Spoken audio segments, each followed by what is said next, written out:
Hi, it's me Sky, the Gacha persona, back with another video. So today's topic will be Gacha thumbnails. This video contains information on what a thumbnail is, how to design one, and then making one using what we've learned. This video is meant entirely for educational purposes, so don't be ashamed if you've made the same mistakes that are listed in this video. Now, let's go. The cover photo for a YouTube video, usually to get your attention or show what the video is about. Thumbnails are basically a sneak peek into a video. People use them to reel people in to watch their video. Thumbnails vary from genre to genre, but what they all have in common is the aim to capture the viewer's interest. Drama channels will show something horrible or strange a person has said and feature a reaction. Commentary videos are similar. They also show reactions along with what they're reacting to. Art channels will have art in their thumbnail or maybe a silhouette of what they're going to draw. Providing mystery or tension in a thumbnail can catch people's attention, and it's good to have a good grip of the genre you're working with in order to know what will interest your potential viewers.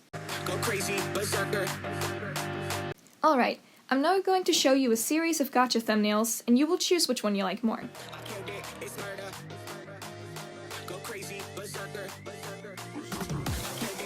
I think most of you chose the image without the circle, the image that is saturated, and the image that wasn't as edited. And I completely agree that they're better, but why is that? Well, let's talk about that. So how about we look at another medium that relies on good artistic representation? I'm of course talking about movie covers and posters. Let's look through some posters, and this time we'll review them in these three categories. Where does the eye land, and why?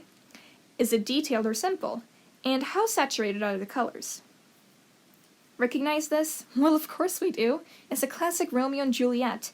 Naturally, our eyes land on Romeo's face and then the title. Then you might look the poster up and down just to see the details. The colors here aren't that saturated except for the blue, and it works well with the surrounding attire since it helps bring out the faded golden brown colors. The poster overall is pretty detailed, but it's very easy on the eyes. This poster is just so vibrant when it comes to the warm fiery shades. Our eyes first land on the girl's face and then looks down to see her hand and then the logo. Basically, our eyes go from up to down. The poster is not the simplest, and it takes a second to realize what she's doing, but that isn't all too bad, because once you do, you're intrigued to see what it's going to be about. Here we got a horror poster.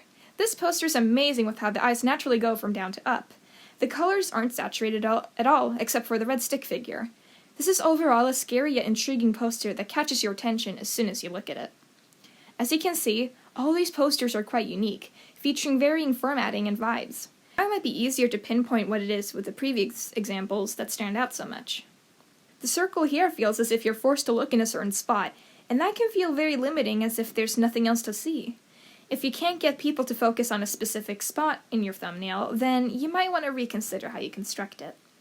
Next up is the saturation. There's nothing wrong with having a less vibrant style, but when presenting a video, you might want to saturate the color just a little bit in certain areas, just so that it's just a little extra eye-catching. Last but not least, the detail. Think of what you want people to see first, the detail or the character. Having too much detail in one thumbnail can make it less appealing, so don't feel the need to highlight every specific hair strand or eyelash. Less is more, after all. Before I finish this segment, let's have a quick talk about video titles. What do we title our mini-movies? I personally think it's best not to give away the plot in the title. Like Star Wars being called The Boy Who Became a Jedi Prince, or 50 Shades of Grey, woman gets harassed for 2 hours and 9 minutes straight. Wait. Titling your movie the entire plot takes away from the experience. It takes away from the movie experience to show what's going to happen. So, what do we title our story? Well, first things first, think about the plot and the genre. If it is a special story about one person specifically, then we could use the name of the main character. Heck, if it's a whole family or group, we could do last names like the movie The Incredibles.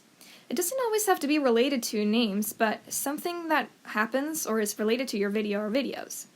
It could be something along the lines of Lord of the Rings, because one ring rules them all, or maybe South Park, because that's where the story takes place. Do whatever you think's your story. Now, let's make our own thumbnail. Let's quickly think up a plot and our main character. How about a typical arranged marriage conflict? But wait! The main character comes from a very religious family, and their bride-to-be is assassinated. It's now up to him to find out who did it by using his experience in religious ceremonies to call her spirit back to Earth. Now let's quickly rummage through some ideas on how to portray his serious and devoted personality. First things first, I open up a canvas with the dimensions 1280 and 640. After that, I find a nice pose for him. He's posing in a way that looks like he's about to cast a spell. In one hand he'll hold a book, and the other the bloody veil of his bride. Eyes float around him to illustrate his lack of privacy and independence. First, I'll collect the body sheets from Gacha Club and assemble the body parts to fit the pose I made. After that, I make some rough adjustments on the layer above, and then begin drawing out the line art. I then thicken the contour lines so that the drawing sort of pops. Now onto the coloring. I extract the right colors from my reference and fill in the different spaces. The line art is color in darker shades. After that, I start adjusting the shading and add things around the character. I make sure not to make anything brighter than the character. I want people's eyes to land on the character first, nothing else. And there we have it. Do you think the thumbnail suits the plot, or what's going to happen in the story? Does it give away too much information? Do you think you'd click on the video if this was the thumbnail? I hope so. You don't have to go to the same length as I did for this thumbnail, but I hope you've learned something new from this video. Until next time, bye!